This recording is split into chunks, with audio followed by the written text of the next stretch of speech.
وأصحابه وأوليائه أجمعين. أما بعد فأعوذ بالله من الشيطان الرجيم. بسم الله الرحمن الرحيم. فأما عاد فاستكبروا في الأرض بغير الحق وقالوا من أشد منا قوة. صدق الله العظيم. مولاي صل وسلم دائما أبدا على حبيبك خير الخلق كلهم. سامعین محترم، دوستوں، بھائیوں، بزرگوں، آج رمضان المبارک کے آخری عشرے کی طرف ہم بڑھ چکے ہیں. یعنی یہ آخری موقع اللہ تبارک و تعالی ہمیں فراہم کر رہا ہے کہ جس کے ذریعے ہم اللہ تعالیٰ کی رحمتوں کو بھی حاصل کر سکتے ہیں، اس کی مغفرت کو بھی اور جہنم سے آزادی بھی حاصل کر سکتے ہیں. اللہ تعالیٰ ہمیں رمضان المبارک کی تمام برکات عطا فرمائے. سامعین محترم، آج ہم نے 24 پارے کے آخری پاؤں سے 25 پارہ مکمل سماعت کیا ہے.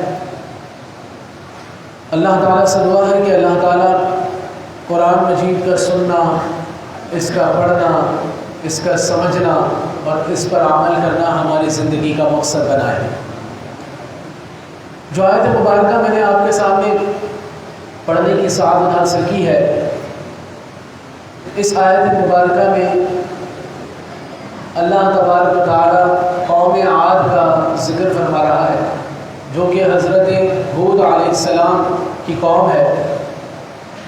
اللہ تبارک و تعالی نے اس قوم کی طرف حضرت ہود علیہ السلام کو بھیجا، مگر یہ قوم ہر ڈھرنی کی طرف مزید بڑھتی رہی، کیونکہ اللہ تعالیٰ نے اس قوم کو بے تحاشا طاقت عطا فرمائی تھی. ان کا ایک شخص پہاڑ سے چٹان توڑ کر الگ کر لیتا تھا، اتنی طاقت تھی، مضبوط لوگ تھے. لہٰذا اتنی طاقت ہونے کے باوجود بھی وہ اللہ تبارک و تعالیٰ کی طاقت کو بھول چکے تھے. جیسے کہ آج امت مسلمہ کا آج ہمارا حال ہے. اللہ تعالیٰ ہمیں کچھ طاقتیں عطا فرما دیتا ہے، جیسے کہ سب سے بڑی طاقت ہماری جوانی کی ہے. جب ہم جوانی میں آتے ہیں تو اپنے آپ کو سب سے مضبوط اور سب سے الگ سمجھنے لگ جاتے ہیں. موت کو بھی ہم بھول جاتے ہیں، اللہ تعالیٰ کی فرامین کو بھی ہم بھول جاتے ہیں، اور کھلا ہم جو ہے اللہ تعالیٰ کی فرما برداری کی خلاف ورزی کرتے ہیں. تو اللہ تبارک و تعالیٰ نے اس قوم کا تذکرہ کر کے تمام امت مسلمہ کو یہ سمجھایا ہے کہ اگر تم بھی ہماری راہ سے بھٹک گئے تو اس قوم جیسا حال تمہارا بھی ہونا ہے. تو اس قوم کو اتنی طاقت اللہ تعالیٰ نے عطا فرمائی، لیکن ان کے الفاظ تھے کہ اللہ تعالیٰ کی طرف سے نہیں ہے یہ طاقت تو ہماری طاقت ہے. اور فرمایا ہے کوئی جو ہم سے زیادہ طاقتور ہو. یہ ان کے الفاظ تھے، وقالوا من اشد منا قوة، کہ ہم سے زیادہ طاقتور کوئی نہیں ہے. ان کی حماقت اور نادانی پر تعجب کا اظہار کرتے ہوئے انہیں جواب دیا گیا کہ کیا تم اس ذات کی قوت اور طاقت سے غافل ہو گئے ہو جس نے تمہیں پیدا کیا، جس نے تمہیں ناچیز سے چیز بنایا؟ کیا تم اس حقیقت کو بھول گئے ہو کہ تمہاری طاقت بارے تعالیٰ کی عظمت و کبریائی اور قوت جلال کے سامنے کچھ بھی حقیقت نہیں رکھتی؟ یعنی انسان کو دوبارہ اس طرف بلایا گیا ہے کہ وہ یہ بات یاد رکھے کہ اسے طاقت اللہ تبارک و تعالیٰ نے عطا فرمائی ہے، اور وہ جب چاہے جس طرح چاہے اس طاقت کو واپس چھین بھی سکتا ہے. لہٰذا وہ نہ مانے، حضرت ہود علیہ السلام کا انکار کرتے رہے. پھر اللہ تعالیٰ نے اپنی طاقت سے ان کی طاقت کو ڈھیر کر دیا. ان پر عذاب کس طرح آیا؟ تیز ٹھنڈی ہوا چلی اور ان پر ایسی ہوا مسلط ہوئی کہ وہ زمین و آسمان کے درمیان اڑتے رہے، اور ان کو ہوا اٹھاتی اور زمین پر پٹکتی، پھر اٹھاتی پھر زمین پر پٹکتی. یعنی جو اپنے آپ کو دنیا کا سب سے مضبوط ترین آدمی سمجھتا تھا، وہاں اس قوم کا ہر فرد، تو اللہ تعالیٰ نے اسے زمین و آسمان کے درمیان ہوا میں اڑایا، اور ہوا میں اڑتے ہوئے وہ زمین پر پٹک دیے جاتے، اور گویا وہ اس طرح ہو گئے جیسے کیڑے مکوڑے اور خس و خاشاک ہوا کرتا ہے۔ یعنی جب کسی کاغذ کو ہم جلا دیتے ہیں، وہ جلنے کے بعد جس طرح بکھر رہا ہوتا ہے، اس طرح ان کی حالت ہو گئی۔ تو اللہ تبارک و تعالیٰ نے اس قوم کا تذکرہ امت مسلمہ کے لیے اتارا کہ لہٰذا اپنی موت کو نہ بھولنا، تم یہ نہ بھولنا کہ تمہیں بھی اللہ تعالیٰ کے حضور حاصل ہونا ہے۔ حضور علیہ السلام کی توسل سے تم اجتماعی طور پر اللہ کے عذاب سے محفوظ ہو، لیکن ایک بار یہ آنکھیں بند ہوئی تو پھر اللہ تبارک و تعالیٰ کا عذاب متواتر ہے۔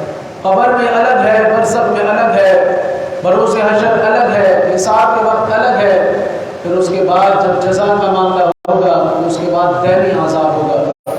تو اللہ تبارک و تعالیٰ نے اس امت کو اس واقعے سے ڈرایا ہے کہ ہم اجتماعی طور پر تو تمہاری پکڑ نہیں کر رہے، لیکن موت کے بعد تم سب کی پکڑ ایک ساتھ کی جائے گی۔ اسی طرح اسی کے ساتھ اللہ تعالیٰ دوسری قوم کا بھی ذکر کر رہا ہے، قوم سمود کا، کہ اللہ تعالیٰ نے ان کو بھی طاقتیں عطا فرمائی تھی۔ ایمان کے بدلے انہوں نے کفر کو خرید لیا، ہدایت کے بدلے انہوں نے ضلالت کو خرید لیا، بصارت پر وہ اندھے پن کو ترجیح دیا کرتے تھے۔ ایک دن ایسا آیا کہ وہ تھے اپنی دنیا میں عیاشیوں کے اندر کہ اللہ تعالیٰ نے ایک چنگار کی آواز بھیجی جس سے کانوں کے ان کے پردے پھٹ گئے، اور زلزلہ آیا جس سے سب کچھ ریزہ ریزہ ہو کر رہ گیا۔ لہٰذا یہ دونوں واقعات مسلسل اللہ تعالیٰ ذکر کر رہا ہے اور امت مسلمہ کو یہ سمجھا رہا ہے کہ تم ہماری راہ سے غافل نہ ہو، تمہاری نظروں میں ہماری اہمیت ہونی چاہیے، تم حقوق اللہ کی ادائیگی میں ہو، یعنی نماز پڑھ رہے ہو، کسی بھی عبادت کو بجا لا رہے ہو، یا حقوق العباد کی ادائیگی میں ہو، بیوی بچوں کا خیال کر رہے ہو، یا ماں باپ کے حکم کی فرما برداری کر رہے ہو، یا معاشرے کی کسی کام میں بھی ہو، تمہاری نظر تمہارے رب کی طرف ہونی چاہیے۔ کیوں؟ کیونکہ جب بندے کی نظر اللہ تعالیٰ کی طرف ہوگی تو اس کے اندر ایک جھکاؤ ہوگا، اس کے اندر عاجزی ہوگی، اس کے اندر صبر ہوگا، اس کے اندر شکر ہوگا، اور جیسے ہی اس کی نظر رب سے ہٹے گی تو لہٰذا وہ فوراً ان جیسی قوموں کی طرف بڑھنا شروع ہو جائے گا۔ تو آج ہمیں اس بات کو اب دیواروں سے ہٹانا پڑے گا کہ اللہ دیکھ رہا ہے، بلکہ اپنے دل میں اس بات کو پیدا کرنا پڑے گا کہ اللہ دیکھ رہا ہے۔ جس دن یہ دیواروں سے ہٹ کر ہمارے قلب کے اندر بات آ جائے گی، ہماری زندگیوں میں سدھار پیدا ہو جائے گا۔ تو اللہ تبارک و تعالیٰ اس واقعے سے ہمیں سبق حاصل کرنے کی توفیق عطا فرمائے۔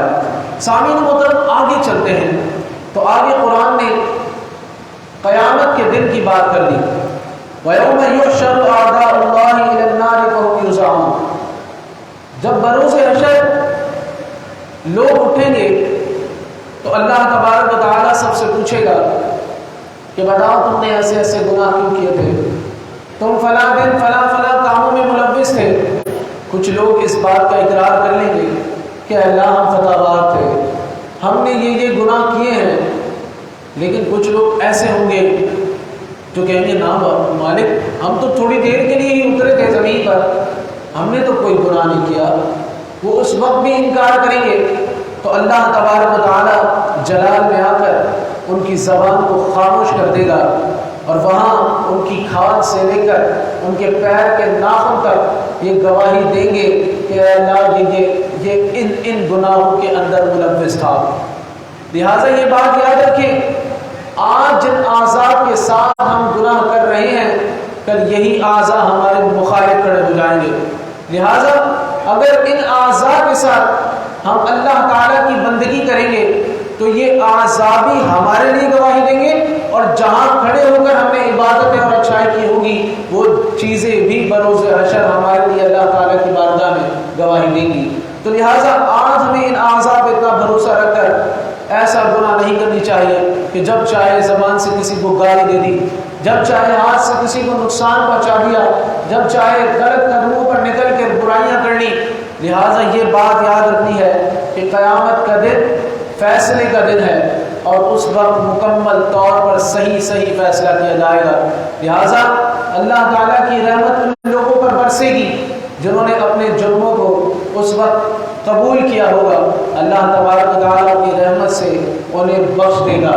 لہٰذا یہ بھی وہ لوگ ہوں گے جو دنیا میں بار بار توبہ کرتے ہوں گے، اللہ تعالیٰ کیا گیا، اللہ ہم سے یہ گناہ ہو گیا، اللہ ہمیں بخش دے۔ تو جب اللہ تعالیٰ ان سے بروز حشر پوچھے گا تو وہ کہیں گے ہمارے تعالیٰ ہم سے یہ گناہ ہوئے ہیں، تو اللہ تعالیٰ کی رحمت کے توسل سے ان سب کو بخش دے گا۔ اور یہی نہیں، فرمایا جب جنت میں پہنچ جائیں گے تو جنت کے باغوں میں سے ایک باغ میں اللہ تعالیٰ اپنا دیدار لوگوں کو عطا فرمائے گا۔ وہاں بھی اللہ تعالیٰ چند لوگوں سے پوچھے گا کہ یاد ہے تم فلاں دن فلاں کاموں میں ملوث تھے؟ تو اقرار کریں گے یا باری تعالیٰ کہ تم نے ہمیں بخش نہ دیا۔ تو اللہ تعالیٰ فرمائے گا اگر میری رحمت نہ ہوتی تو آج تم بخشے نہ جاتے۔ جس سے یہ بات واضح ہے کہ اللہ تعالیٰ بروز حشر گناہ گاروں کو بخشے گا، لیکن گناہ گار وہ ہوں کہ جن کے تیور بدلتے نہ ہوں، وہ اللہ تعالیٰ کی بارگاہ میں جھکتے رہتے ہوں، وہ اللہ تعالیٰ سے معافی مانگتے رہتے ہوں۔ تو لہٰذا آج ہمیں گناہوں سے محفوظ بھی رہنا ہے، اور جب گناہ ہو جائیں تو فوراً اللہ تبارک و تعالیٰ کی بارگاہ میں گر گراتے ہوئے توبہ کرنی ہے۔ سامعین محترم، آگے چلتے ہیں تو سورہ شورى ہے، اور سورہ شورى کے اندر اللہ تبارک و تعالیٰ اہل ایمان کی نمایاں صفات بیان کر رہا ہے۔ پیچھے ہم نے مومنین کی صفات بھی سماعت کی ہے، اہل تقویٰ کی صفات بھی سماعت کی ہے، جنت الفردوس والے لوگوں کی جو ہے صفات بھی ہم نے سماعت کی ہے۔ لیکن یہاں اللہ تعالیٰ فرما رہا ہے کچھ مومنین ایسے بھی ہیں جن کے اندر اور نمایاں کمال بھی ہے۔ لہٰذا یہ قرآن مجید اگر ہم سمجھیں گے نہیں، ہم پڑھیں گے نہیں، تو ہمیں پتہ کیسے چلے گا اللہ تعالیٰ آخر کن لوگوں کو پسند کر رہا ہے۔ قرآن نے مکمل طور پر یہ بیان کر دیا ہے کہ کون کس وقت کہاں کھڑا ہے۔ یہ ہمارے لیے بطور آئینہ ہے، یہ ہمارے لیے نقشہ ہے۔ لہٰذا جب ہم قرآن کھول کر پڑھیں گے تو ہمیں یہ پتہ چلے گا آج ہم کہاں کھڑے ہیں۔ کیا ہم گناہ گاروں کے ساتھ ہیں؟ کیا ہم منافقین والے اعمال کرتے ہیں؟ کیا ہم فاسقوں والے اعمال کرتے ہیں؟ کیا ہم کافروں والے اعمال کرتے ہیں؟ کیا ہم اہل تقویٰ والے اعمال کرتے ہیں؟ لہٰذا یہ قرآن ہی ہے جو راہ نجات ہے، راہ ہدایت ہے۔ لیکن کمال جائیے، اللہ تعالیٰ نے پہلے پارے میں ہی اس کا آغاز کرتے ہوئے فرما دیا کہ ہدی للمتقین۔ پڑھنے والے تو بہت سارے ہوں گے، لیکن قرآن سے نجات صرف ڈرنے والوں کو حاصل ہوگی، یعنی ہدایت صرف ڈرنے والے کو حاصل ہوگی، جس سے پتہ یہ چلا سامعین محترم کہ ہمیں اللہ تعالیٰ کا خوف اپنے اندر ہمیشہ رکھنا ہے۔ جو پیچھے بات ہوئی، یاد رکھنا ہے اللہ تعالیٰ کو ہمیشہ ہر عمل میں۔ جب ہم اللہ تعالیٰ کو یاد رکھیں گے پھر ہمیں یہ قرآن بڑا فائدہ پہنچائے گا، پھر ہمیں قرآن کی یہ باتیں سمجھ میں بھی آئیں گی اور ان سے ہم لطف اندوز بھی ہوں گے، اور ان پر ہم عمل کرنے کی اللہ تعالیٰ ہمیں عمل کرنے کی توفیق بھی عطا فرمائے گا۔ تو مومنین کی صفات بھی بیان ہوئی، فرمایا فما اوتیتم من شیء فمتاع الحیات الدنیا۔ یہاں پر جو مومنین کی نمایاں صفات یہاں سے آگے چلتی ہیں وہ 8 صفات اللہ تبارک و تعالیٰ پہ در پہ بیان کر رہا ہے۔ ذرا غور کیجیے گا تاکہ اللہ تعالیٰ ہمارے اندر بھی یہ صفات پیدا فرمائے، شوق اور ذوق اللہ تعالیٰ ان صفات کا ہمیں عطا فرمائے۔ فرمایا پہلی صفت یہ ہے کہ وہ ہر حال میں اپنے رب پر بھروسہ کرتے ہیں، کبھی بھی بھروسہ نہیں ٹوٹتا ان کا، چاہے بڑی سی بڑی آزمائش آ جائے، بڑی سے بڑی مصیبت کے اندر مبتلا ہو جائیں، اللہ تعالیٰ پر وہ بھروسہ ذرہ برابر بھی کم نہیں کرتے۔ فرمایا مومن کی جو نمایاں صفت ہے پہلی وہ یہ ہے کہ وہ ہمیشہ اللہ تعالیٰ پر بھروسہ کرتا ہے، اس کی امیدیں نہیں ٹوٹتی۔ دوسرا فرمایا بڑے بڑے گناہوں اور بے حیائی کے کاموں سے پرہیز کرتا ہے، یعنی بڑے بڑے گناہوں کی طرف وہ نہیں جاتا اور بے حیائی کی طرف بھی وہ نہیں جاتا۔ لہٰذا یہ مومن کی صفت ہے، لفظ مومن پہلے آ رہا ہے دوستوں۔ لہٰذا مومن وہ ہے جو پرہیزگار ہو اور بے حیائی کے کاموں سے بچے۔ تیسری صفت بیان ہوئی، اگر غصہ آ جائے تو معاف کر دیتا ہے، کہ غصہ پینے والے بھی اللہ تعالیٰ کے محبوب ہوا کرتے ہیں۔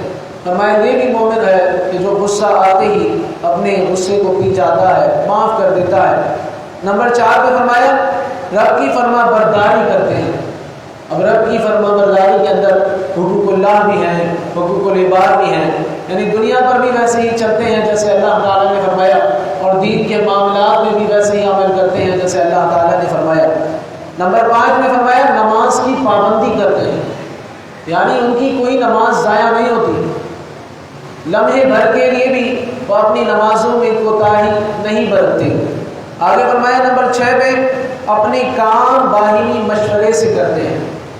یہاں پر لا کر انسان کو عاجزی سے بھر دیا قرآن نے، یہ بہت بڑی بات ہے۔ لہذا جب انسان اپنے ہر کام کو مشورے سے کرے گا، ماں باپ سے مشورہ کرے گا، اپنے گھر بار بہن بھائیوں سے مشورہ کرے گا، اپنے بزرگوں سے مشورہ کرے گا، اور پھر اس کے بعد عمل کرے گا، تو اس کے اندر اس کی اپنی میں نہیں ہوگی۔ وہ کبھی بھی یہ نہیں کہے گا جی میری کامیابی میری وجہ سے، نہ، کیونکہ اسے پتا ہوگا کہ اس کے اندر کئی لوگوں کا ہاتھ ہے، سب نے میری مدد کی ہے، لہٰذا اس کے اندر ایک عاجزی رہے گی، وہ متوسط درجے میں رہے گا، وہ اپنے آپ کو کسی سے بہتر نہیں سمجھے گا۔ لہٰذا یہی فرمایا کہ مومن کی نشانی ہی یہی ہے کہ وہ اپنے کام باہمی مشورے سے کرتے ہیں۔ نمبر 7 فرمایا اللہ کی دی ہوئی مال میں سے اللہ کی راہ میں خرچ کرتے ہیں۔ لہٰذا ہمارے پاس کچھ بھی ہو، جتنا بھی اللہ تعالیٰ نے دیا ہو، لیکن 10 روپے کے دینے کی استطاعت ہر کسی کی ہوتی ہے۔ ہمیں چاہیے کہ ہم اللہ کی راہ میں دینا شروع کریں۔ ہمیں جو کھانے کے پیسے ملتے ہیں، اگر ہم بچے ہیں کھانے کے پیسے ملتے ہیں تو اس میں سے بھی کچھ نہ کچھ اللہ کی راہ میں دیں۔ اگر ہمارے پاس جمع پونجی ہے تو اللہ کی راہ میں دیں۔ زکوٰۃ کے حوالے سے تو وہ تو فرض ہے، وہ تو لازمی دینی ہے، لیکن یہ اس کے علاوہ ہے، جتنا آپ کے پاس اللہ تعالیٰ آپ کو دیتا ہے اس میں سے کچھ نہ کچھ اللہ کی راہ میں خرچ کرتے ہیں۔ یہ مومن کی صفت ہے۔ آخری صفت بیان ہوئی اگر ان پر کوئی ظلم و زیادتی کرے، اگر ان پر کوئی ظلم و زیادتی کرے تو مناسب طریقے سے بدلہ لیتے ہیں۔ یہ نہیں کہ آپ ایسے باہر ہو جائیں، جس نے میرے ساتھ یہ کیا ہے میں اس کے ساتھ ایسا ہی کروں گا، میں اس کے ساتھ اسی طرح برا کروں گا، فرمایا نہیں، مناسب طریقے سے وہ بدلہ لیتے ہیں۔ تو یہ 8 صفات ہیں۔ اگر آج کے مسلمان کے اندر یہ صفات پیدا ہو جائیں اور انفرادی طور پر ہر شخص کے اندر ایسی صفات پائی جائیں تو ہمارے معاشرے کے اندر انقلاب برپا ہو جائے۔ جو انہی علمی اور حقیقی مسلمان، جو انہیں یعنی ہمیں حقیقی مسلمان اور کامیاب مومن بنا کر اس معاشرے میں پیش کریں، تو یہ صفات ایسی ہیں جو ہمارے لیے بہت کام کی ہیں۔ اللہ تبارک و تعالی ہمیں بھی ایسی صفات عطا فرمائے جن کا ذکر اللہ تعالیٰ نے قرآن مجید میں کیا ہے۔ سامعین محترم، آگے چلتے ہیں تو ایک اور خوبصورت بات فرمایا اللہ تعالیٰ نے، ام اتخذ مما یخلق بنات واصفاکم بالبنین۔ زمانے جاہلیت میں ہوتا یہ تھا کہ جب اللہ تعالیٰ کسی کو بیٹیاں دیتا تو وہ اپنے نام کو چڑھا دیتے تھے، تکلیف میں آ جاتے تھے اور بچیوں کو زندہ درگور کرنے کی کوشش کرتے تھے اور دین مارتے تھے، پیٹتے تھے۔ صرف یہی نہیں، ظلم کی انتہا یہ تھی کہ وہ اس کا سارا جرم اپنی بیویوں کو بھی دیا کرتے تھے۔ ایک سوکتی کا ماحول ہو جاتا تھا، لہذا نہ بیویاں کہیں باہر جا سکتی تھیں، اور اتنا ہی نہیں بلکہ وہ اس بات کو بھی آر سمجھتے تھے کہ کسی کو بتائیں کہ اللہ تعالیٰ نے ہمیں اولاد دی ہے، اتنا زیادہ وہ بیٹیوں سے نفرت کرتے تھے۔ آج موجودہ زمانے کے اندر بھی یہی حال ہے، جہاں بیٹی پیدا ہوتی ہے ہاسپٹل میں ہی مرض شروع ہو جاتا ہے کہ کیا بیٹی ہے اللہ نے مجھے دی ہے، وہیں سے ہی سوکتی کے ماحول میں ابتدا ہو جاتی ہے۔ رحمت اللہ تعالیٰ نے بھیجی ہے وہ اس بات کو بھول جاتا ہے۔ ذرا آئیے اور قرآن و حدیث سے اس کا فیصلہ کریں کہ اللہ تبارک و تعالیٰ نے کیا کمال اولاد ہمیں عطا فرمائی ہے۔ حکایت کے اندر آتا ہے، مفسرین نے بھی اس معاملے میں کئی حکایتیں پیش کی ہیں، تو 2 حکایت کے ساتھ حدیث مبارک آپ کے سامنے پیش کروں گا۔ ایک حکایت کے اندر آیا کہ ایک عورت کی یعنی کہ شادی شدہ جوڑا تھا، نیا انہوں نے اپنے کمرے کا دروازہ بند کیا اور کہا کوئی بھی آ جائے ہم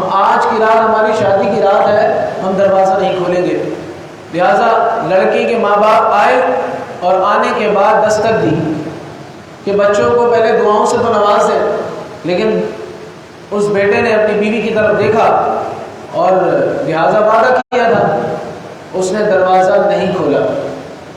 تھوڑی دیر بعد لڑکی کے ماں باپ آئے اور انہوں نے دستک دی کہ بچی کو دعاؤں سے تو نواز دیں، لیکن تھوڑی دیر بیوی نے اپنے شوہر کی طرف دیکھا لیکن اس کے آنسو نکلنا شروع ہو گئے۔ وہ کھڑی ہوئی، دروازہ کھولا اور اپنے ماں باپ کی گلے لگ گئی اور ماں باپ نے دعاؤں سے نوازا۔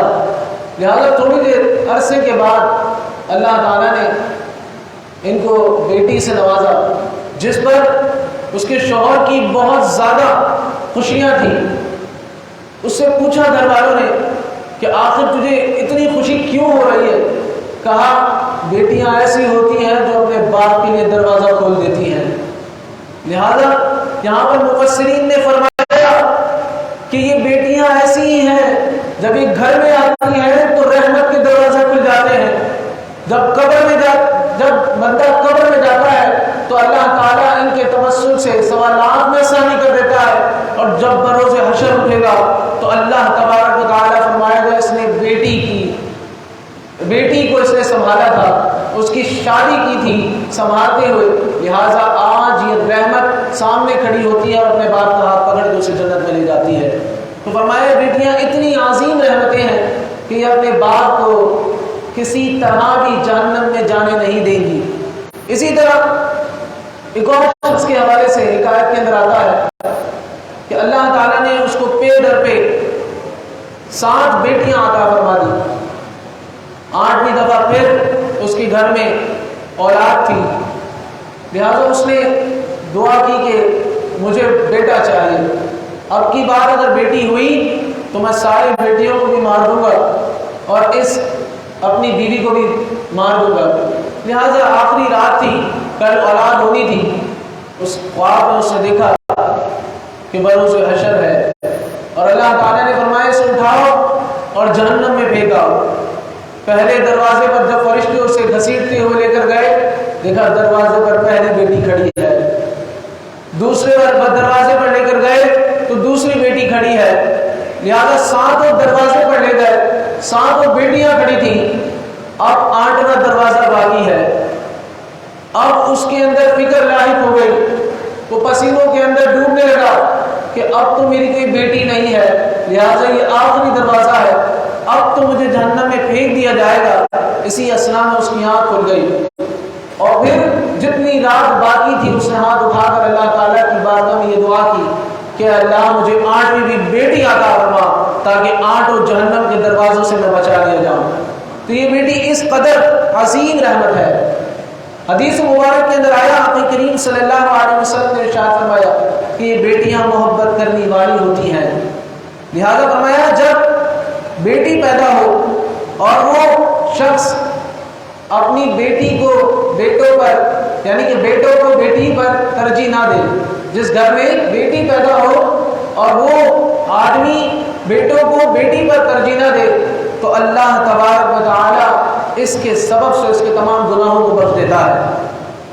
اور فرمایا جس شخص پر اللہ تبارک و تعالی بیٹی کی پرورش کا بوجھ ڈالے اور وہ ان کے ساتھ حسن سلوک کرے تو اللہ تبارک و تعالی بروز حشر اس پر اپنی رحمت فرمائے گا اور اسے جہنم سے آزاد فرمائے گا۔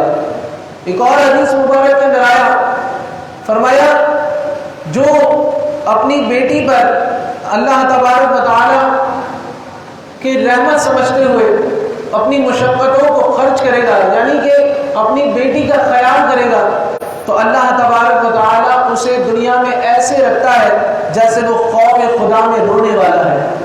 یعنی کہ جو اپنی بیٹیوں کی وجہ سے مشقت اٹھاتا ہے حلال روزی کی، آج ہو نا بیٹی پیدا ہوتی ہے باپ پریشان ہو جاتا ہے، جی بیٹی ہے شادی بھی کرنی ہے، جہیز بھی ہے، بنانا بھی ہے، دماغہ بھی ہے، 10 باتیں اس کے ذہن میں آ جاتی ہیں۔ تو یہی سمجھایا گیا جو اپنی بیٹی کی وجہ سے مشقت اٹھاتا ہے تو وہ دنیا میں ایسے ہے جیسے وہ خوف خدا میں رونے والا ہے۔ اور فرمایا جو اپنی بیٹیوں کو ساری زندگی خوش رکھے تو اللہ تبارک و تعالیٰ بروز حشر کی گرمی میں اسے خوش رکھے گا۔